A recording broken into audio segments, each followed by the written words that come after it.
2절과 3절에서 보면 이 감독의 인격과 또 그 덕목이 주어지고 있는데요. 감독의 덕목이 12가지로 주어지고 있습니다. 앞서 얘기한 것처럼 대부분 그들의 성품과 관련된 거예요. 그래서 이 감독의 성품과 인격을 중요하게 가르치는 이유는 뭐겠어요?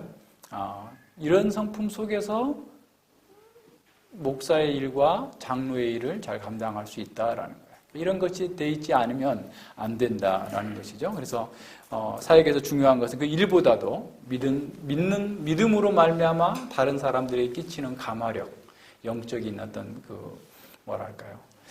모범 이런 것들이 더 중요하다라고 하는 사실을 가르치는 거죠. 첫 번째는 책망할 것이 없어야 된다라는 거예요.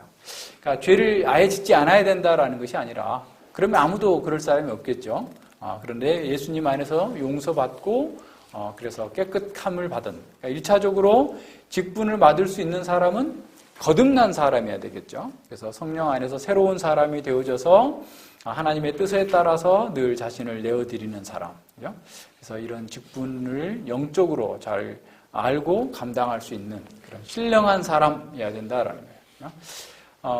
장로가 아주 높은 지위를 가졌거나 또 많이 배웠거나 이런 사람이 아니라 그 사람 속에 하나님과 화평을 누리고 하나님 안에서 양심에 꺼리낌이 없는 그런 깨끗한 삶을 살고 있는 사람이어야 된다라는 거죠. 그래서 복음의 신실함은 바로 복음을 전하고 또 복음으로 사람을 돕는 사람의 신실함을 요구하고 있는 거기 때문에 늘 복음과 함께 그의 인격과 삶이 드러나는 사람, 이런 것이죠. 그래서 이런 면에서 책망할 것이 없어야 된다라는 거예요. 두 번째는 한 아내의 남편이어야 된다라는 거예요. 당시 사회적 배경 속에서 굉장히 문란했고 일부 다처제가 보통 통상적인 그런 상황 속에서 한 아내의 남편이라고 하는 것은 가정에서 신실을 해야 된다라는 것을 보여줍니다. 그래서 이런 한 아내의 남편으로 신실해야 된다. 이런 당시 사회 문화적 배경 속에서 그럼 깨끗하게 살려면 결혼하지 않는 게 좋겠네요.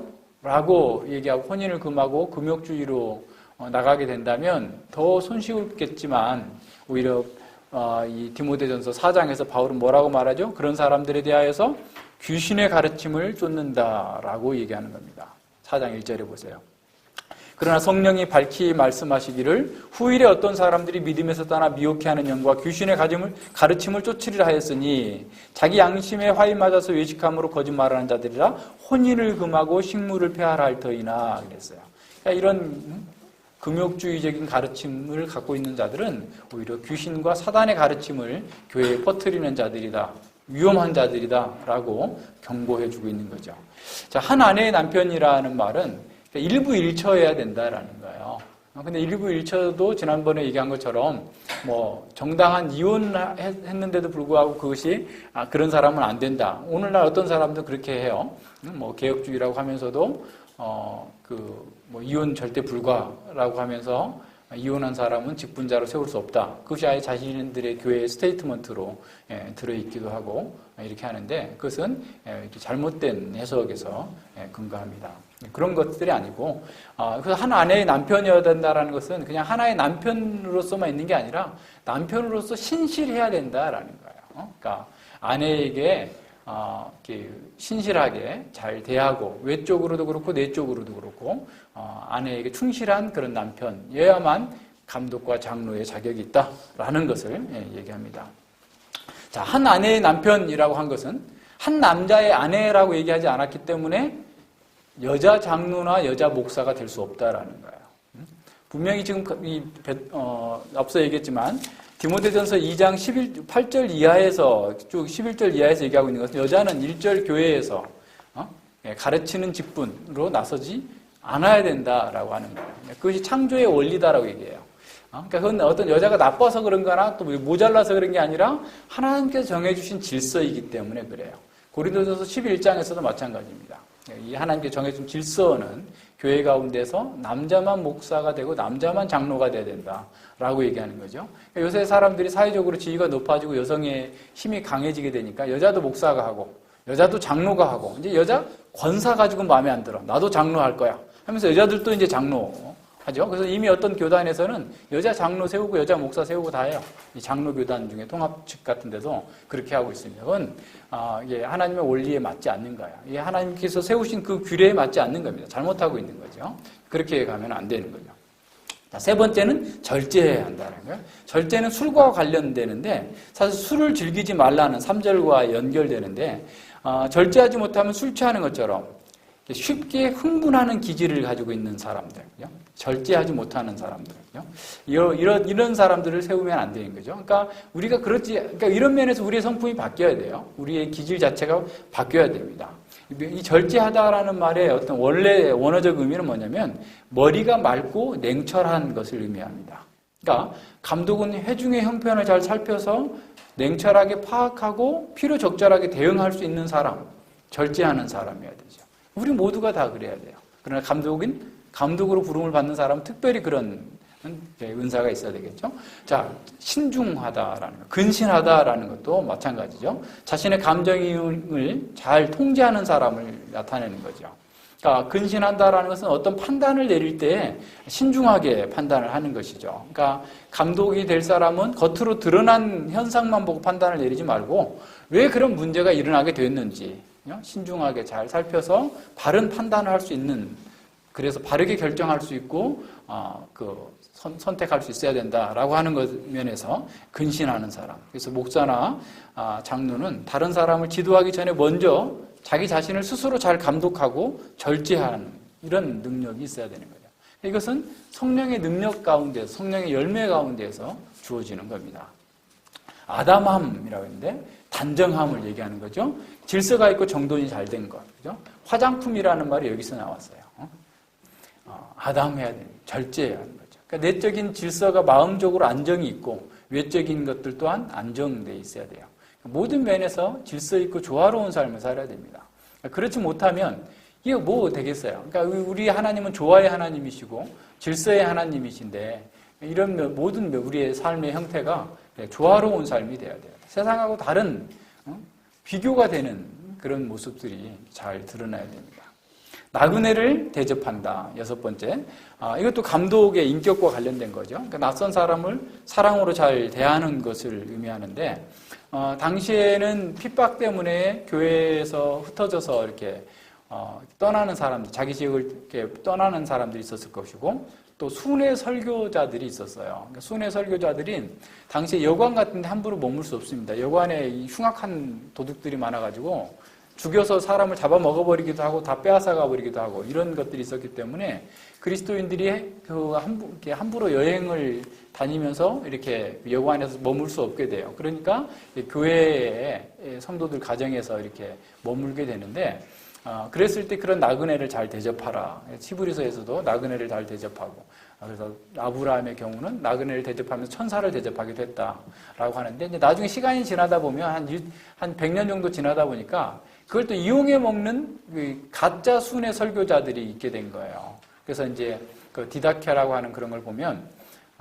순회 설교자들이 먹고 자고 가는 것만 하면 되는데 돈을 요구한다면 주지 마라. 이렇게까지 또 나오는 그런 지침이 있을 정도로 하여튼 악한 자들을 이용해 먹는데 어쨌든 교회의 그 어떤 직분의 자격, 우리 모두가 다 나그네를 이렇게 잘 대접해야 된다. 나그네를 잘 대접한다라는 것은 우리도 나그네라는 것을 인정할 때 그게 생기는 거예요. 나도 하늘의 시민권을 가지고 있는 이 세상의 나그네다라는 사실을 알고 하는 거죠.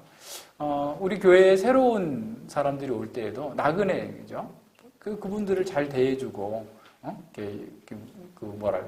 잘 교제하고 도와줘야 돼요.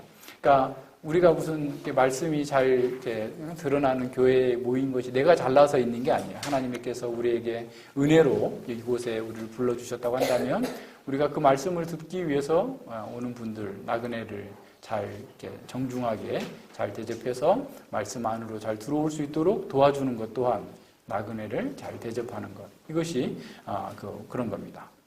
그래서 우리는 내가 먼저 교회에 왔기 때문에 내가 선배고 내가 뭐 받아 먹어야 된다 이렇게 생각하면 그건 전혀 반대로 가는 거예요. 오히려 동일한 나그네로서 그와 동일시하면서 그의 영적인 성장과 도움을 위해서 우리를 내어주는 것. 이것이 나그네를 대접하는 겁니다. 일곱 번째가 이제 잘 가르치는 것은 일차적으로 목사에게 주어진 것이죠. 목사는 무엇보다도 잘 가르치는 사람이어야 됩니다.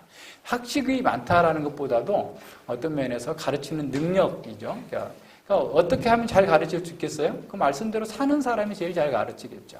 그러니까 말씀을 따라 사는 거예요. 그러니까 장로는 이런 면에서 그러니까 공적인 설교를 하거나 가르침을 주지는 않지만 장로는 신방을 통해서 그 성도들의 삶에서 적절하게 말씀을 어떻게 적용해야 될지 자신의 체험을 나눠줄 수 있을 정도로 이렇게 잘 가르칠 수 있는 그런 사람으로서 필요한 거죠. 그러니까 이 거짓 교사들이 들어오거나 거짓 교사들이 잘못되어 있는 그 가르침을 줄 때에 그런 장로들이 잘 신방해서 그 성도가 말씀을 잘 따라가고 있는지, 아니면 불온한 책을 읽고 있지는 않는지, 뭐 가계의 저주를 끊으라는 책이 책꽂이에 꽂혀 있다. 이게 문제가 있구만 하면서 그게 왜 잘못됐는지 잘 가르쳐 줄 수 있는 이런 능력을 이렇게 가질 수 있는 사람. 그런 우리 모두에게 그런 능력이 있어야 돼요. 근데 뭐 사람들이 분별력이 없어서 목사도 그런 책 읽고 다니고 뭐 엉뚱한 짓을 하고 돌아다니고 뭐 얼마나 그런 일들이 많아요. 그러니까 이런 모든 면에서 우리가 가르침을 잘 한다라는 것은 진리로 인한 분별력을 갖고 있고 진리로 인한 체험을 가지고서 그 성도의 어려움을 잘 해석해주고 적용해 줄 수 있는 그런 가르침을 잘하는 것. 이게 장로에게 우리 모두에게 필요한 거죠. 자, 술을 즐기지 아니하며, 자, 술 마시는 것 자체를 금한 건 아니죠. 즐기지 말라라는 거예요. 습관적으로 마신다라는 의미인데, 구약의 제사장들도 제사장 직무를 들어갈 때 술 전혀 마시지 않았죠. 그래서 모든 면에서 이렇게 바르게 판단하는 거죠. 그러니까 우리가 술에서 즐거움을 찾는다 이런 식으로 해나가면 안 돼요. 그래서 우리는 모든 면에서 주로 말미암아서 즐거워하고 기뻐하고, 그러나 어쩔 수 없이 뭐 마셔야 되는 한두 잔 정도 마시는 거, 그것까지 뭐 금하는 게 아닙니다. 이런 것들을 잘 생각해야 되죠. 뿐만 아니라 구타하지 아니하며라고 나왔죠. 그러니까 교사는 난폭하지 않아야 된다라는 건데, 앞서 얘기한 것처럼 회당의 그 예배하고 한번 생각해 보세요. 회당 예배에서는 율법을 어긴 자들을 40에 하나 감한 매를 두들겨 팬 거예요. 그러니까 유대인 공동체 속에서 율법을 어기면서 패역하게 행동하는 자를 때리는데 죽지 않도록 40까지는 안 때리고 40에 하나 감한 매, 39대를 친 거죠. 그러니까 보세요. 회당 예배의 전통을 그대로 가지고 있었던 교회에서도 뻔뻔하고 정말 말도 안 듣고 어떻게 보면 그냥 정말 확 때려주고 싶을 정도로 못된 신자가 있을 수 있을 거 아니에요. 그럴 때라도 구타하지 말라라는 거예요. 문화적 배경 생각해 보면. 왜냐하면 예수님께서 상한 갈 때도 꺾지 아니하시고 꺼져가는 심지도 건드리지 않았는데, 우리가 할 수 있는, 교회가 할 수 있는 최종적인 징계는 출교. 교회에서 교회 밖으로 쫓아내는 것까지만 하지 이 사람들을 갖다가 매질하거나 때리지 말라. 이런 의미로 얘기하고 있는 거예요. 그 다음에 관용하며, 감독은 온유하게 다른 사람들을 잘 대해줄 수 있는 그런 사람이어야 된다라는 거예요. 그래서 예수님께서 나는 마음이 온유하고 겸손하다라고 한 것처럼 예수님을 따르는 사람 또한 마음이 온유하고 겸손한 사람. 그래서 다른 사람에 대해서 관용할 수 있는 사람이죠. 그러니까 이 고린도 교회처럼 바울을 그렇게 속썩였던 그 교회에도 바울이 늘 온유함으로 내가 너희를 대한다라고 얘기하죠. 그래서 우리는 이단에 빠진 사람들까지라도, 거짓 교사에게까지라도 관용하는 자세로 온유하게 대해야 됩니다. 그러니까 이런 모든 것들을 이렇게 잘 생각해 봐야 되죠. 그래서 사람이 성내는 것이 하나님의 의를 이룰 수 없다라고 했기 때문에 모든 면에서 우리는 다투지 않고 깨끗하게 모든 일들을 잘 감당해낼 수 있는 그런 삶이 돼야 되죠. 이 다투기를 좋아하고 분쟁을 일으키는 사람들은 육신적인 사람이에요. 거듭나지 못한 사람들입니다. 육신적인 사람의 특징이 바로 그런 겁니다. 다른 사람의 기선을 제압하려고 그냥 아주 강하게 나오고 짐승처럼 막 물어뜯어요. 아주 말도 세게 하고, 이 육신에 속한 사람들의 특징이에요. 그래서 이런 사람들은 어디를 가나 항상 문제를 일으키게 됩니다. 교회에도 그런 사람이 있을 수 있어요. 모든 내용들은 진리는 다 말하지만 속에서 변화가 되지 않았기 때문에, 거듭나지 않았기 때문에 좋을 때는 좋지만 수틀리면 이렇게 잡아먹으려고 나올 수가 있어요. 그런 사람을 장로로 세워서는 안 된다라는 거예요. 그러니까 어떤 분들이 그래요. 장로가 되기 전에는 안수집사 되기 전에 양 같더니 장로가 돼서부터는 이제 일이가 돼가지고 목사를 물어 뜯는다는 거예요. 잘 살펴야 되는 거죠. 그러니까 이런 모든 면에서 교회가 검증을 해야 돼요. 함께 우리가 그런 것들이 없도록 이렇게 자라가도록 해 나가야 되는 거죠. 그러니까 이런 모든 면에 하나님께서 우리에게 주신 것들. 디모데후서 2장 24, 25절에 보면 바울 사도는 디모데에게 이렇게 말합니다. 마땅히 주의 종은 다투지 아니하고 모든 사람에 대하여 온유하며 가르치길 잘하며 참으며 거역하는 자를 온유함으로 징계할지니 혹 하나님이 저희에게 회개함을 주사 진리를 알게 하실까 하며, 그러니까 거역하는 자들이라 할지라도 온유함으로 징계하라라는 거예요. 그래서 그가 회개하고 돌이킬 수 있는 그 상황이 되도록. 이 거짓 교사 잘 생각해봐요. 오래 참는 것 또한 어떤 면에서 하나님께서 택하신 사람의 특징일 수 있어요. 고린도후서 그 12장 12절에서 사도 바울은 자신의 사도된 표에 대해서 이렇게 말합니다. 내가 너희 가운데에서 모든 참음과 표적과 기사와 능력을 행한 것. 다른 것보다 내가 능력을 행하지 않았냐? 너희들에게 막 복음을 전하지 않았느냐? 병 고치지 않았느냐? 이런 거 얘기하기 전에 내가 너희 가운데 있을 때 얼마나 많이 참았느냐. 그것이 사도로서의 표시다. 예수님처럼 나는 온유하게 예수님처럼 오래 참고 기다려줬잖아. 그것이 나의 사도된 표가 아니냐라고 말하고 있는 거야. 자, 우리가 하나님을 믿고 의지하기 때문에 참을 수 있는 거야. 사람이 한다고 그러면 못 참는 거죠. 하나님께서 이 일을 하시기 때문에, 하나님께서 보고 계시기 때문에, 하나님께서 궁극적으로 갚아주실 것이기 때문에 참고 인내하면서 다툴 상황에서 다투지 않고 하나님께 맡기는 거예요. 이것이 우리의 삶의 능력이 나타나는 겁니다. 자, 12번째는 뭐냐면 돈을 사랑하지 않는 거야. 그러니까 직분자가 된 사람이 이렇게 돈을 사랑하게 되면 이게 하나님을 사랑과 이게 맞지 않는 거죠. 그럼 왜 돈을 사랑하게 될까요? 전에 얘기한 것처럼, 십계명에서 공부한 것처럼 돈을 사랑하는 것은 소유의 넉넉함에 자신의 생명이 있다고 생각하니까. 그러니까 자기가 행복해지는 것은 돈이 많아야 되기 때문에 그렇게 자꾸 자기의 세계관이 가 있으면 돈을 사랑하게 되는 거예요. 그 돈을 사랑하는 사람이 목사가 되면 돈 많은 사람을 편애하겠죠. 그렇게 했잖아요. 돈 많은 사람하고 맨날 밥 먹으려고 하고 돈 많은 사람만 이렇게 교회에서 뭐 시켜주고 이렇게 되면 이제 하나님의 말씀이 교회를 다스리고 지배하는 것이 아니라 돈이 지배하게 되는 거예요. 오늘날 모든 교회들이 지금 그래서 다 문제가 생긴 거예요. 돈 많은 사람들이 어떻게 보면 교회 장로나 교회 리더십의 중심에 들어와 있어요. 그 사람들은 이 속에 그리스도의 성품이 갖고 있지 않기 때문에 뭐 계속 싸우고 다투고 자기의 육신의 영광을 추구하고 이렇게 나가게 되고 자신의 직무는 전혀 하지 않으면서 그 자기 영광을 추구하게 되니까 문제가 됩니다. 모든 면에서 우리는 함께 해나가야 됩니다. 그래서 내가 하나님을 이름을 부르고 하나님 섬긴다고 하면서도 돈을 사랑하게 되면 사실은 하나님의 그 속에 만몬을 섬기고 있는 거예요. 오늘날 그 두 가지 이 가장 큰 우상이 M이래, M. 하나는 미, 나. 하나는 만몬, 돈을 섬기는 거예요. 머니를 섬긴다. 그러니까 우리 시대의 우상들을 극복할 수 있는 사람이 사실은 복음적 삶을 사는 거고 복음으로서 다른 사람을 도울 수 있는 사람입니다. 바리새인들도 보세요. 돈을 사랑하는 사람들이었죠. 경건의 모양은 대단했어요. 근데 그들은 돈을 사랑하는 자들이었습니다. 그렇기 때문에 늘 자기의 욕망을 따라 살 수밖에 없었던 거죠.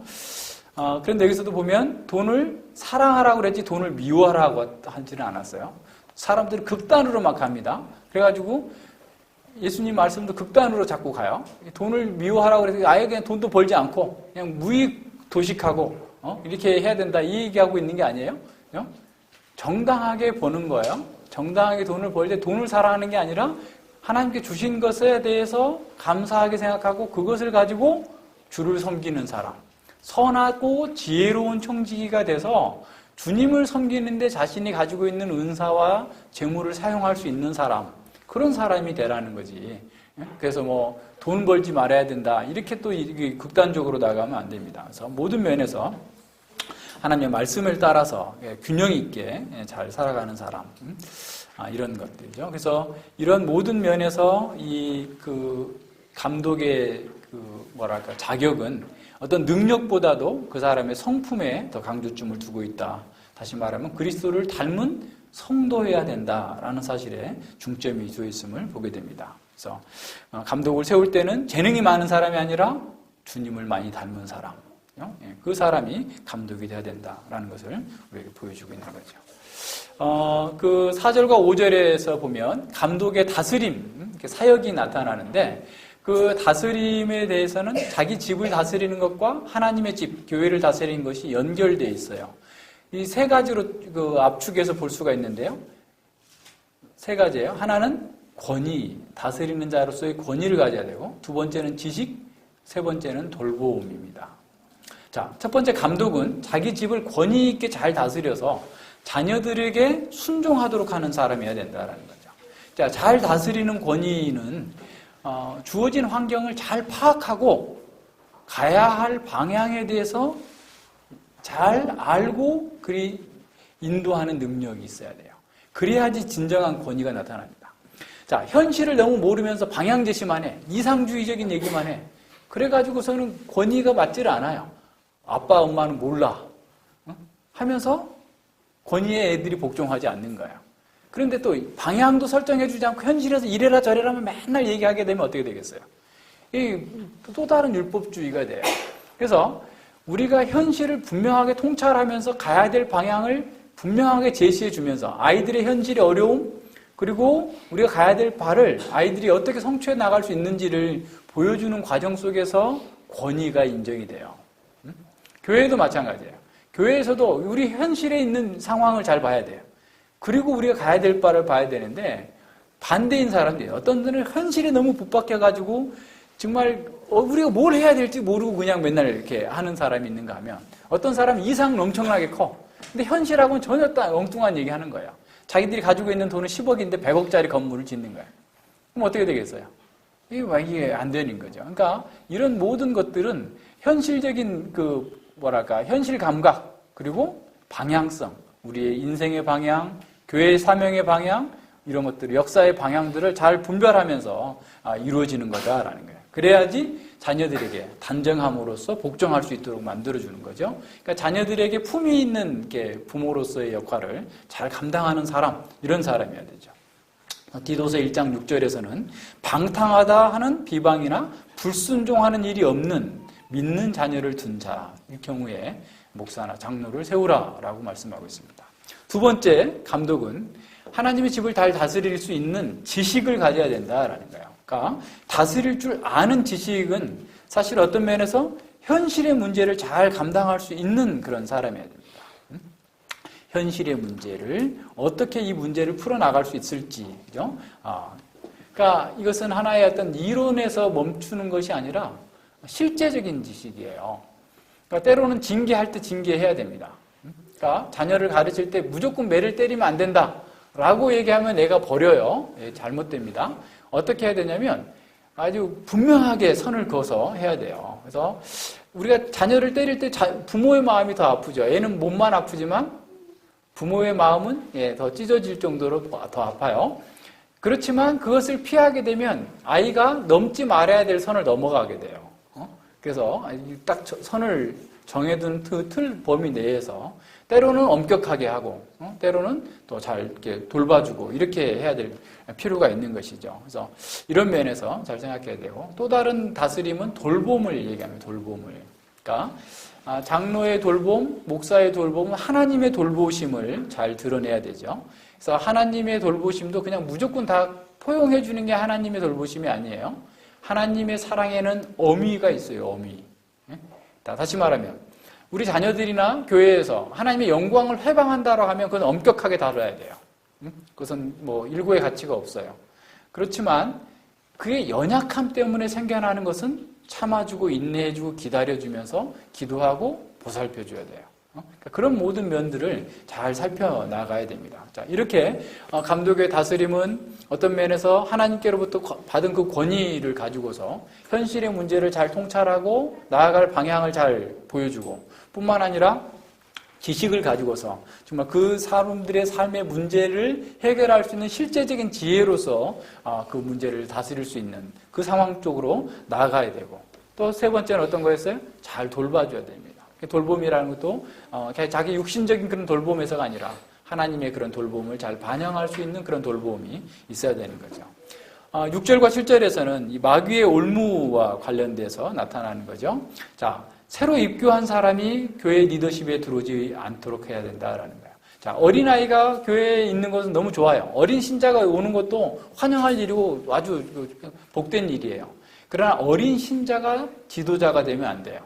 무슨 말인지 아시겠죠? 그러면 이제 마귀의 올무에 빠지게 돼요. 교만해진단 말이에요. 그러니까 아담 하와를 무너뜨린 것이 마귀의 올무가 바로 교만하게 한 거예요.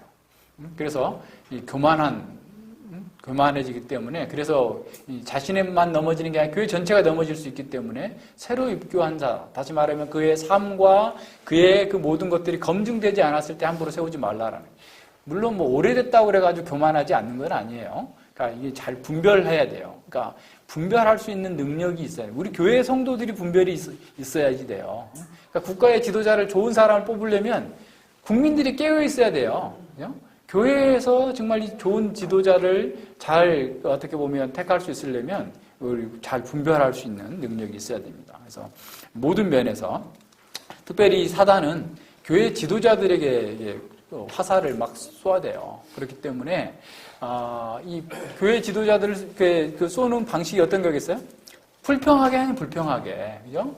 광야에서 이스라엘 백성들이 모세에게 불평하게 하잖아요, 계속. 네 때문에 우리가 여기 와가지고 말이야 고생이야. 뭐가 없어 계속 불평하는 거야. 그러니까 교회에서도 마찬가지예요. 지도자들이 자꾸 불평하게 하고 그걸 또 뒷공론하게 하고 이렇게 하면서 넘어지게 만들고 이렇게 해나가는 거죠. 그러니까 이런 일들이 늘 있기 때문에 교회가 또 엄청 깨어서 기도해야 돼요. 그래서 지도자들을 위해서 기도하고 우리도 그런 시험에 들지 않도록 늘 기도하는 것이 필요합니다. 그래서 뿐만 아니라 이 감독은 교회 밖에서도 좋은 평판을 듣는 사람이어야 된다라는 거죠. 그러니까 도덕적으로 검증된 사람이어야 된다라는 거죠. 어제인가 그제 보니까 합동교단에 총무했던 사람이 칼부림을 해가지고 탑뉴스에 올라갔던데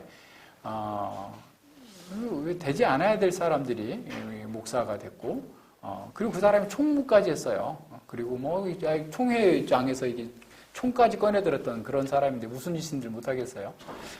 이런 일들이 있는 거죠. 그러니까 모든 면에서 세상으로부터도 좋은 평가를 받아야 되는데 요즘에 목사가 되는 게 너무 쉬워요. 교회에서 장로 되는 것보다 더 쉬워요. 그래서 신학교 나오면 대충 아무 교단이나 택해가지고 들어가가지고 이게 하는데 물론 거기서 강도사고시도 보고 목사고시도 보는데 제대로 걸러지지가 않습니다. 그 사람들이 제대로 확인되지가 않아요. 심지어는 이혼한 부인이 와가지고 목사고시 고시위원들한테 하소연을 해서 어떤 사람 목사 안수를 못 받았는데 딴 교단 가서 또 받아. 이렇게 돼요. 이런 지금 이게 상황입니다. 근데 이 세상으로부터도 정직하고 깨끗한 사람이라는 그런 평가를 들을 수 있을 정도의 상태인 사람이어야만 된다라는 거죠. 그래서 이런 모든 면에서 하나님의 말씀을 다루는 목사와 장로 또 하나님의 교회를 섬기는 이 사람들이 이런 마귀의 올무에 들지 않도록 늘 이렇게 기도하고 해 나가야 되는 거죠. 그래서 이 목사와 감독은 또 장로는 정말 뱀처럼 지혜롭고 비둘기처럼 순결하게 그런 올무를 잘 피해갈 수 있어야 되고 순결하게 사역을 해야만 됩니다. 그래서 이런 모든 면에서 우리가 함께 해나가야 되죠. 자, 이 장로는 교회에 그리스도의 부르심을 받은 그런 직분이지, 그러니까 어떤 면에서 교회인의 대표가 아니다라는 거예요. 투표를 통해서 뽑히긴 하지만 그렇다고 해서 교인의 대표가 아니에요. 그래서 교인을 대변하는 자가 아니라 장로는 하나님의 종으로서 교회를 섬기도록 부르심을 받은 직분자다라는 사실을 알아야 됩니다. 한국 교회 내에 이런 장로가 교인의 대표라는 생각이 깊이 자리 잡고 있어요. 그래서 목사는 일시적으로 고용된 사람이고 장로는 교인의 대표로서 이렇게 당회에서 자신들의 어떤 힘을 발휘해야 된다라고 우리가 생각을 하게 되는 거죠. 그래서 목사와 장로가 늘 대립하는 위치에 서 있는데 이것은 잘못된 오해 때문에 생긴 겁니다. 이런 오해의 뿌리를 찾아보니까 17세기, 18세기에 미국에는 회중교회들이 굉장히 많이 번성을 했어요. 조나단 에드워드 목사님 같은 경우도 회중교회 출신입니다. 이 회중교회는 지난번에 얘기한 것처럼 모든 회중이 다 교회 정치에 참여해야 된다라고 생각을 한 거예요. 근데 온 회중이 다 참여할 수 있습니까? 각자가 다 교회 행정과 교회 다스림을 참여할 수 없잖아요. 그래서 그들이 뽑은 게 장로예요. 그러다 보니까 회중교회에서는 장로가 어떤 거예요? 교인의 대표가 되는 거죠. 그러는데 이게 이제 그 18세기, 19세기에 이 장로교회와 회중교회가 통합을 하게 돼요. 하나의 같은 개혁신학을 하니까 통합을 하자라고 했는데 사실은 이 정치적인 면에서는 굉장히 다른 그 상황이죠. 그러다 보니까 장로교회 내에 이 장로교회 헌법에 이 교인을 대표한다라는 문구가 들어오게 된 거예요.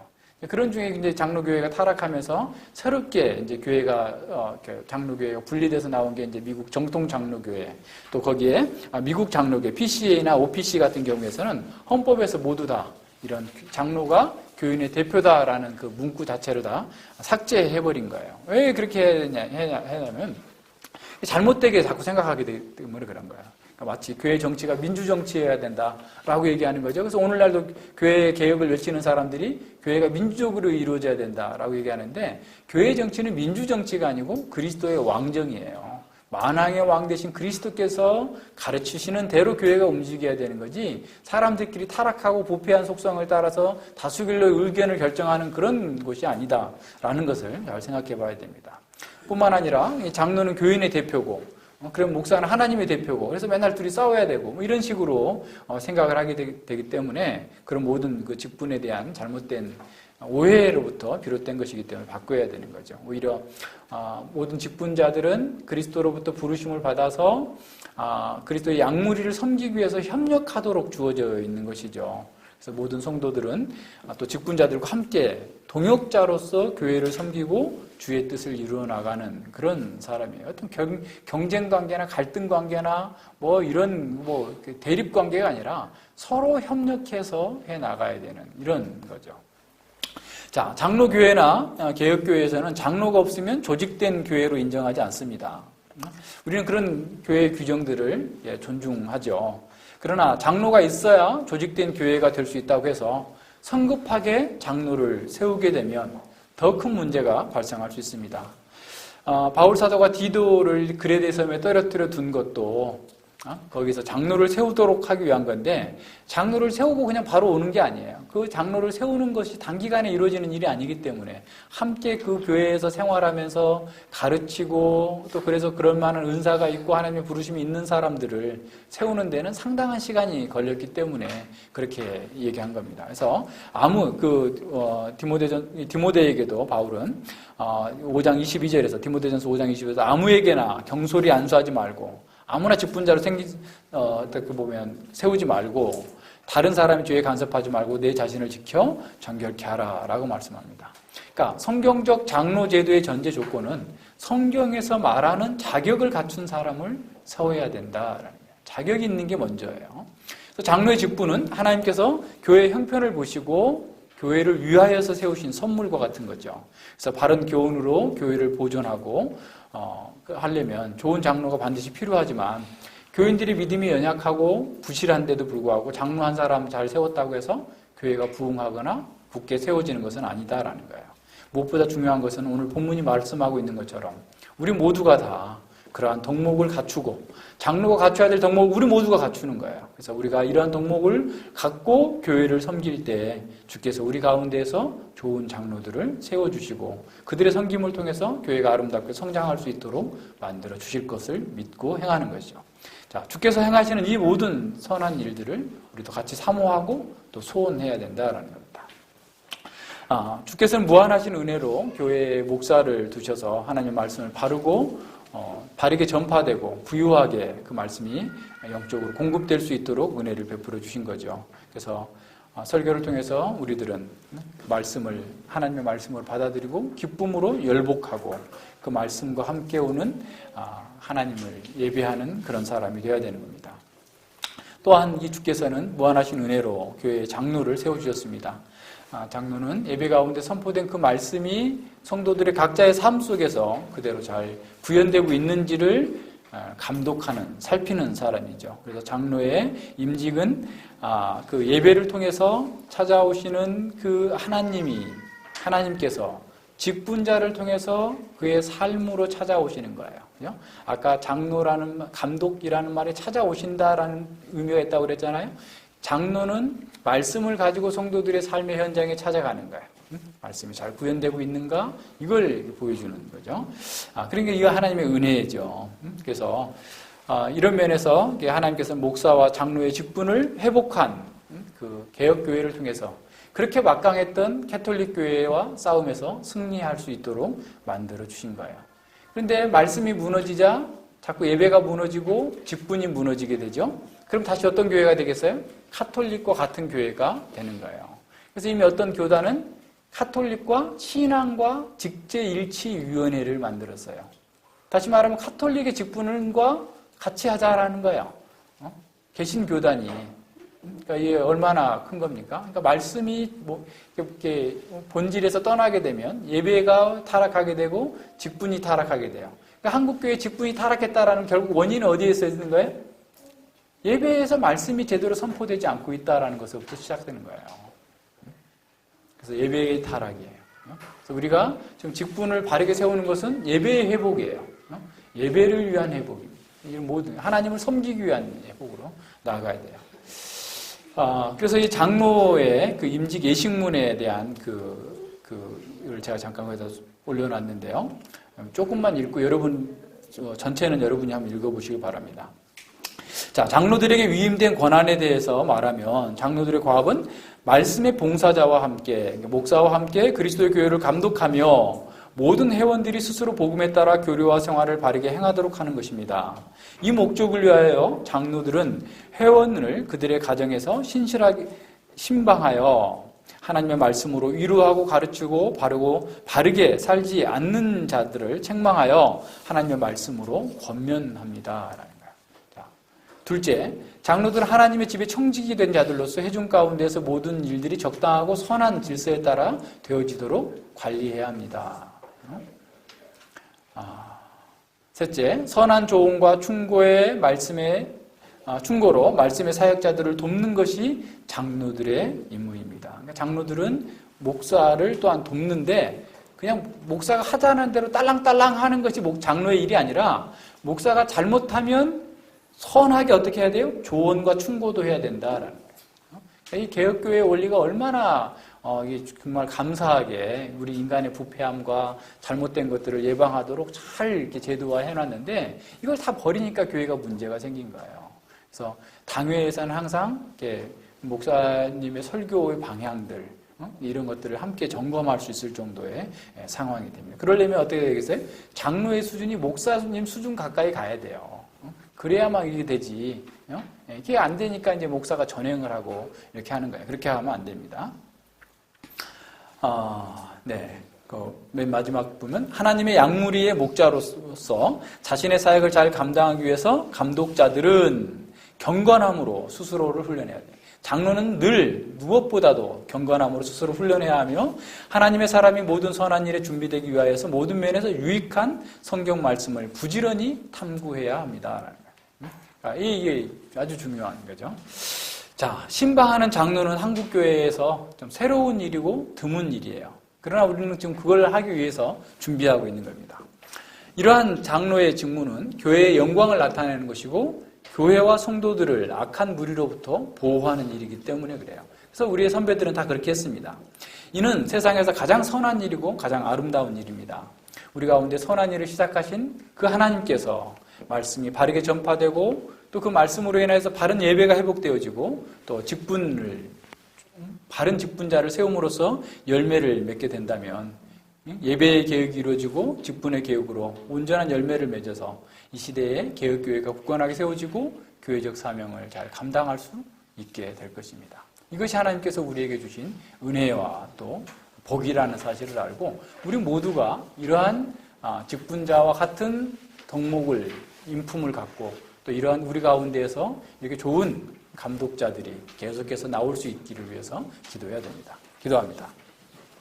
네, 하나님 아버지 감사를 드립니다. 주께서 피로 값주고 사신 이 교회를 저희들이 이렇게 말씀을 통해서 섬기고 또 알고 합당하게 행하는 바가 무엇일지를 깨닫게 해주시니 진실로 감사를 드립니다. 이 시대에 많은 교회들이 이렇게 말씀이 없고 또 예배가 타락하고 직분이 타락함으로 교회가 갈 바를 알지 못하고 성도들은 참으로 이리저리 유리하고 방황하고 있는 이런 시대 속에 하나님께서 이 교회를 개혁교회로 우뚝 세우시고자 하나님께서 은혜 베풀어 주셨사오니 아버지 저희들이 먼저 하나님 말씀 앞에서 더욱더 낮아지고 겸손케 되어지고 예수 그리스도의 성품을 우리의 성품으로 가질 수 있도록 은혜 베풀어 주시옵소서. 그래서 우리가 항하는 모든 일 가운데에서 주님의 영광이 드러나고 이 교회가 조직되어지고 온전한 힘을 갖추어서 하나님 나라의 영광의 복음을 증거하기에 부족함 없도록 악한 자들이 도전에 꿋꿋하게 세워져 갈 수 있도록 주님께서 모든 필요를 공급하여 주시고 함께하여 주시옵소서. 감사드리며 예수님 이름으로 기도드립니다. 아멘.